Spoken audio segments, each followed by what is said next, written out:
PC wacho ni kanisa laudolo osemieni chuodho. Ni jogi ne onge sama weche nomoko bang' maandamano eka koro ginyedhore oko ka sirikal masani ni wuotho korgi dhi e kanisa chieng' Jumapil ka Jumapil. Dhi bedo nade? Adiera mane mantiere bunge kaendi bende apani ndiko penjo mag PC Ogolla. Thuolo mari mar duokogi. Koro mokwongo adwa chako gi majority leader nikech owacho ni owuok Ugunja to Ugunja kanyo kata emwakalo ga kwanyiewo omena. Iwacho wach moler emomiyo achako ga kodi kiwacho ni japiny ema ong'eyo pek mar piny. Victor mano wach maduong' sana. Kana atumo campaign, kana achako timo campaign ugenya na paro ga nang'eyo gima jopiny dwaro. Ting'eni japiny ong'eyo gima odwaro kokinyise lakini onyalo ondia onda imiya 200 imiya 300 to ng'e maber malich ni kia gima odwaro. Ok wanyisi ni the fact ni jogwa odhier ok onyiso ni gifuwo. Mano to gima naneno kaneno an professor to nadhi kaloso go ji piny banwang'o ni the fact ni jogi odhier ok gifuwo. Kata nyoro nyandiko article moro in Business Day ni jok ma pinje modhier gi ok wadhier nikech wafuwo ama ok wati matek. Nikech sani Victor kagoli sani bateri America ibro nwang'o no productivity mari dhi mbele mok wapuonji, onge school moteri, onge training motimni, to all of a sudden productivity mari dhi malo. Kata mama moro ma yweyo mana yweyo ot. Sando ni yweyo ot go ywe moro ma kolos maber donge. Kidhi loka to mi technology kaka inyalo los ot.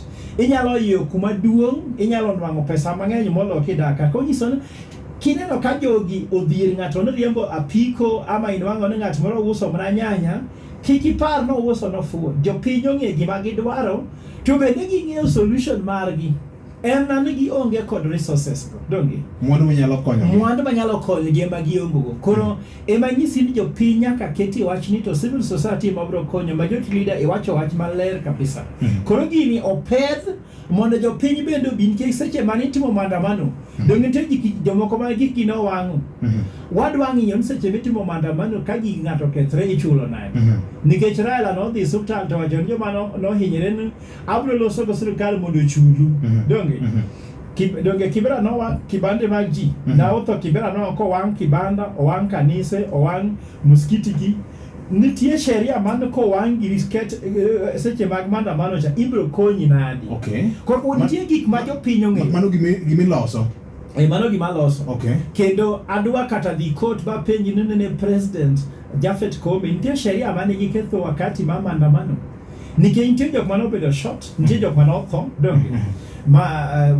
Japhet Koome now declared maandamano is illegal. Ongo with those powers in the constitution. Maandamano nitie in the Bill of Rights. You have the right to demonstrate. Kora nwang'an nitie kaka jogi wondo wagani rit katiba. Kaka ineno kata kakibechan gino bro bedo mayot. Donge jogo no wacho ni the only way they can negotiate with Azimio is through the constitution. Donge. Ma gitemo ga wondo ni gine jo morito katiba. Donge. To gik mane gitimo wakati maandamano mara mwandu moko jomoko yak rombe ma ng'ato ting' ang'ogo donge ma jogo no ketho sheria. Koro koni nyiso japiny ni in rit sheria. To ng'at ma nyisi ga rit sheria ni ok onyal rito sheria. Koro nyakwang'i ni jopiny ok ofuwo. Kendo kaka majority leader wacho no jogi ok ofuwo. Koro wawachi kodu wod Kochogo mowacho no to saba ni ibro yawe wanyisie kama. Kantie gima olwor yawo en sava ni. To mondo Ruto yieno onyalo loso go Raila to sava ok yaw. Nyiso ni sava no ok nyal yawe nikech sava ni osebedo stories since 207 ok no yawe. Kata ne Kofi Annan teka ok no yawe. Mane otum 2013 ok no yawe. 2017 ok no yawe. Kadiera ntie sava ang'o mi ok yawe. Mano ibro nyiso Raila ang' midwaro mondo kik yaw sava. Winjo? Mano bro bedo matek nikech yawo sava nyiso ni wabro ng'ene ng'an mano yombo kura man 2022. To onge ng'ama dwar mondo mano ng'i. Yes, koro mara ariyo wach ma pedho wach kaka japeng' owacho no. Donge? Opedhe apedha. Basto wach maduong' ma owach kod PC mok Mombasa ni kanise ema noseuso ji. Nikech kanise kaka Ole Sapit eni ema nolemo eko miruto certificate Bomas.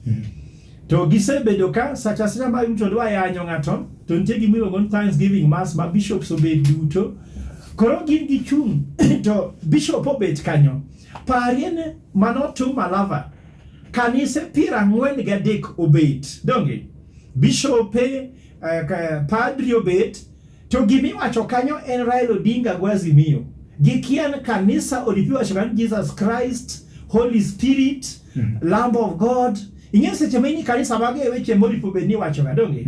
Okuna Raila Odinga, Azimio, maandamano, Sava, Sava onge i Biblia. Maandamano onge Biblia. Raila Odinga onge Biblia. Jesus Christ nukuro, Holy Spirit nukuro. Koro jo kanisa gibende pamo seche miyanyo Raila Odinga nikech na kwano. Chengwane gintie malava. Manite kanise piero ang'wen gadek donge. Raila nobedo mentioned 429 times donge. Ndalo 429. Emano tale nyingi Jakob. To Jesus no luongo mana ndalo 8 kende. Koro ng'an man gi teko molo ng'ato en Jesus kose en Raila Odinga. To kanisa romo 43 oripo wach ma Nyasaye kose oripo wach ma Raila Odinga.